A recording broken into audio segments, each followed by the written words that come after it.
Hey, it's Lisa here with Freezer Meals with Lisa. Today I am making a freezer meal, Italian sausage rigatoni, off of my everyday meal menu. This is what my recipes look like, so if you want to screenshot that, you have the recipe now. You have to order special seasonings because I use special seasonings. I don't get it paid or anything, but I do like a good clean seasoning.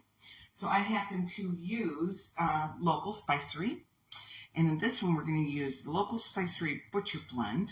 So we're going to need 2 pounds of ground Italian sausage that I have right here. And we will get that put right in the bag. And we're just going to dump and go. These are all crock pot meals, and these are easy peasy. Just throw the meat in there. At the day you're going to make it, actually, you're going to, serve it with noodles. It's just kind of a tomato sauce, you know, really. They're so sticky. Italian sausage is always so sticky.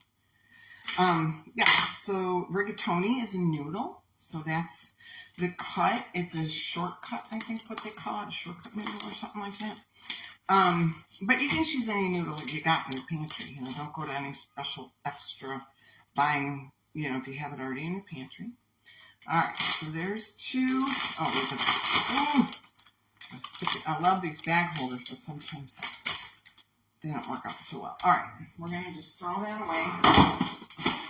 Get that in there, and I tell you all the time to go ahead and open up all your cans. So my mise en place is right back there because we're going to need a lot of tomatoes today. So we're going to use 2 cans of diced tomatoes. And we're going to use a can of tomato sauce. So 2 cans, 14.5 ounces each. We're going to throw them right in there. See how nice it is when you already have them open? Like you just don't want to mess with those, right? We're going to use my butcher's blend, 2.5 teaspoons of this blend. As a matter of fact, though, you know, this is so full, I kind of need to empty this one because all those peppers were on the top and I want them to be all mixed in. Oh. So yeah, I'm going to just go ahead and stir that up good. Oh my gosh, look at the volume of seasonings you get in there. It's a really good price too. All right, so we're going to do 1, 2, and a half. Okay. All right, now, I guess a little bit more here. Okay.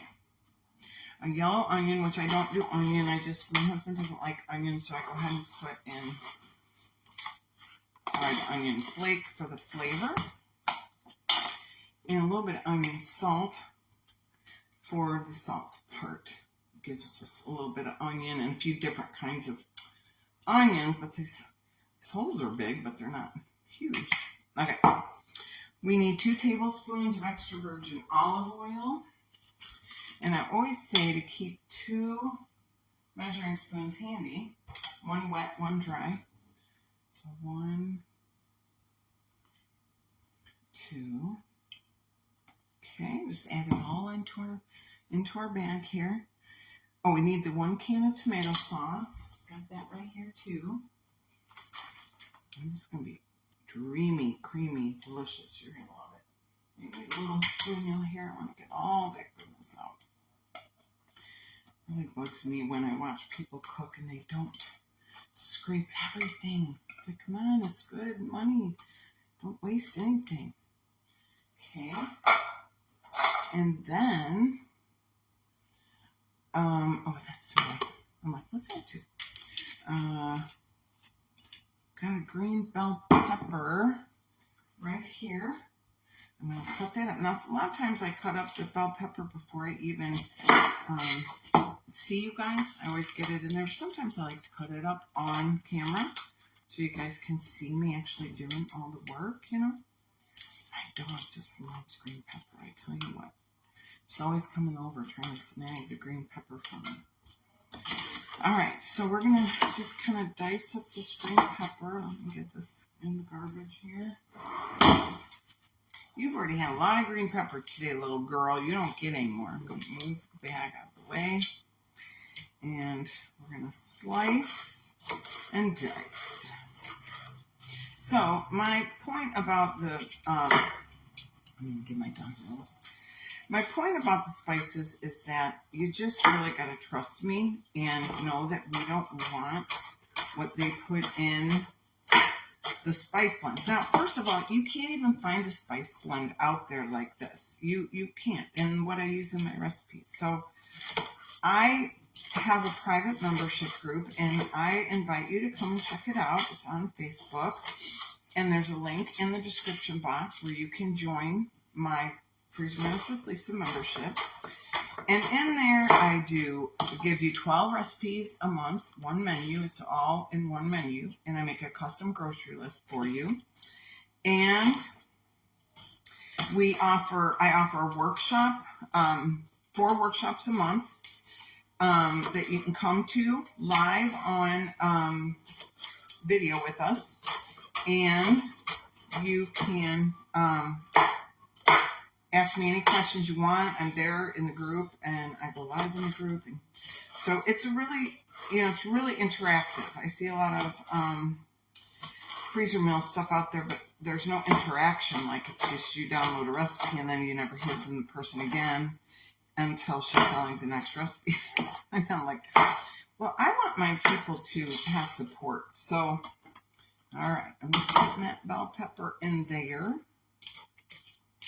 All right, and then we're going to do a little teaspoon of basil. Give it a little Italian seasoning vibe. So we're going to do a teaspoon of basil and a teaspoon of oregano. Now, what I like to do, though, is I like to take something that's been jarred with a seasoning, dump it in my hand, and kind of wake it up a little bit. Put it in there. I learned that from Rachel Ray many years ago. Just kind of wake up the seasoning if it's been out in the jar for a while. Ooh, that's going to be good. Okay, now we're going to my hands. All right, my towel's right here. Got my handy dandy Freezer Meals with Lisa apron that I got made custom, and you could get one too if you want to. All right, now that's it. We are good to go. So I'm going to take this off the spaghetti stand. We're going to zhuzh it, and then when we're ready, after we freeze it, we're going to pull it out of the freezer, let it thaw partially overnight, whatever, throw it in the crock pot the next day. But always remember, if you're putting it in kind of slightly frozen, start with a cold crock pot and put it in. Don't put it in a warmed or it's already been going. I don't think anybody does that, but I just thought I mentioned it. I heard somebody mention that. I don't think anybody does that. But, so that's what you do. And as you can see, all the seasonings are dispersed. The meat's dispersed. It's going to be delicious spaghetti sauce, rigatoni, do it whatever kind you want. So that is my recipe from Everyday Meals. Again, recipe number 9, Italian sausage rigatoni. And I hope you make it and let me know how delicious it is. All right, see you later. Bye.